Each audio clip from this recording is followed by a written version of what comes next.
Good afternoon. Today is the 23rd of January and I'm here at Bewley Garage, which is near the National Motor Museum in the New Forest.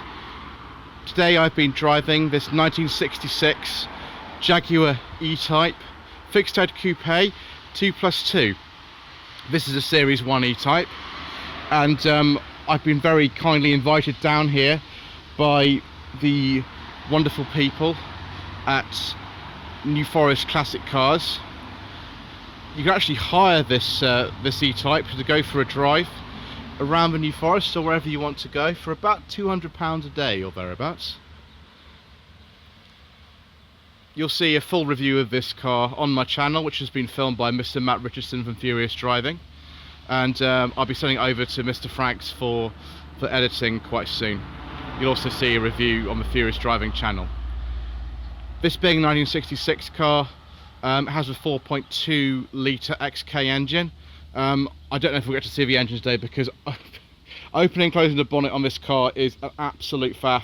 And anyway, in the full review you'll be able to see it. It's an absolute work of art, the XK engine. Develops at around 265 horsepower in this car. This particular one has got a 5-speed Coupe gearbox fitted to it. Originally it would have been a 4-speed Jaguar unit. It is just an absolute stunning work of art, this car.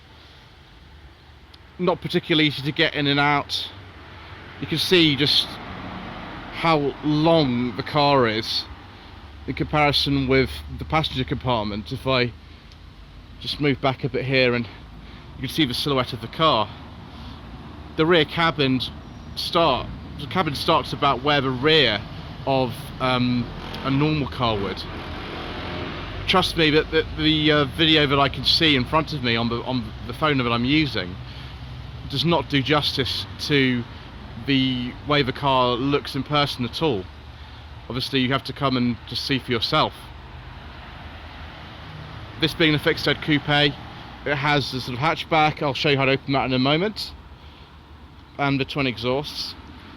This is a pre-Series 1.5, so it's just called a Series 1, although it's different from the earlier 3.8 litre cars. First of all, there were the flat floor E-Types, which were early 61 production. First few of those had a funny tool for opening a bonnet, but this has an internal release bonnet. I'll show you where the releases are, but I won't show you how you do it because it's such a pain to open and close. Honestly, I don't want to damage it. I've already done that in the full review. Got these knockoff wire wheels,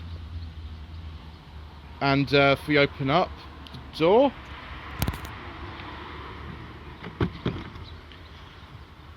inside here, classic Jaguar steering wheel. It looks a bit like a Motor-Lita steering wheel, but it's not by them, it is by Jaguar. Got plenty of Smith's instruments in here. You can see my reflection in there too. Hello. 5-speed Coupe gearbox, Motorola period correct radio here, ammeter, fuel gauge, light switch, oil pressure gauge, water temperature gauge, choke levers just here.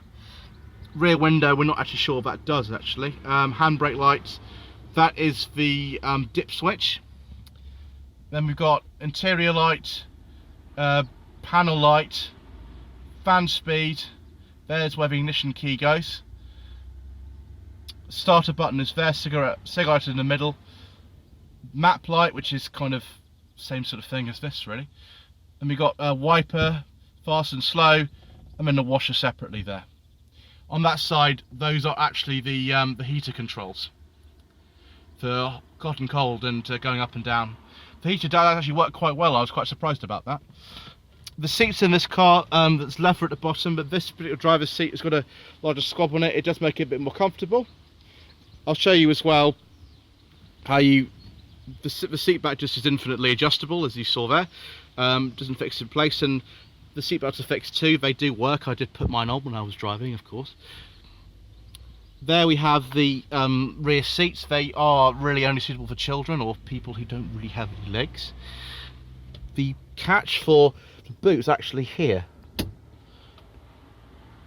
had to open and close this so many times today, and it is a bit of a faff, to be honest. It opens a bit like a bonnet. There we go. It'll click into place there so it won't fall on me. I can lift this panel up here to show you the spare wheel, which is just underneath here. There we go. Yeah, there's all the tools and the oil and things like that. Slide that back in.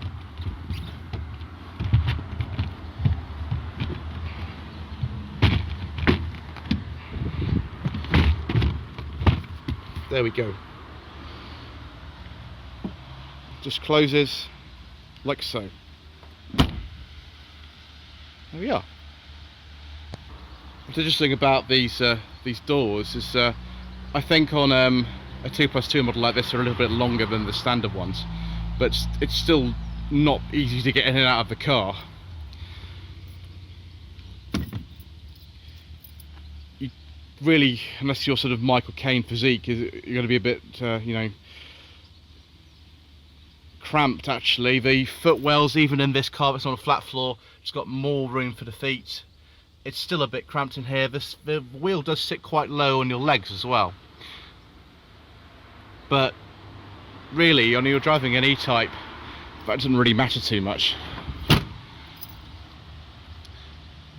Yes, I have been told by the people here to slam the door like that, otherwise it won't shut.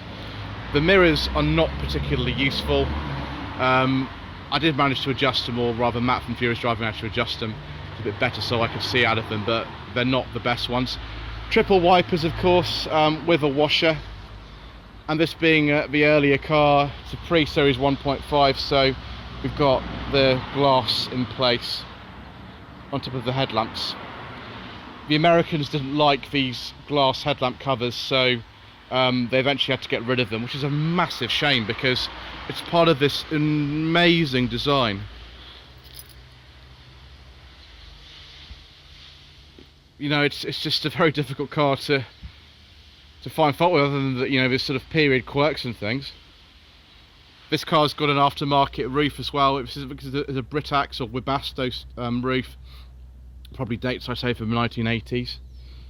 I'm not sure if they were standard or not on these. Huge, big twin exhausts and a reversing light. You definitely need that. Rear visibility is not too bad actually, but no power steering in this car, so you've got to use your muscles, use a push-pull technique to actually manoeuvre it properly. There's also other cars you can hire here at New Forest Classic Car Hire. There's this 1967 Austin Healey 3000 Mark III, and then there's this AC Cobra replica. It's possible that Matt and I might have a go at another one of these at some point. Depends if you know, you'd like to see us have a go in one of these. But this is what we've been doing today, and it has been a joy. About £200 or so to hire one of these for the day. It depends on the time of year and things like that, but it's around that figure. I will leave a link to the Bewley Garage and New Forest Classic Car Hire website in the description below.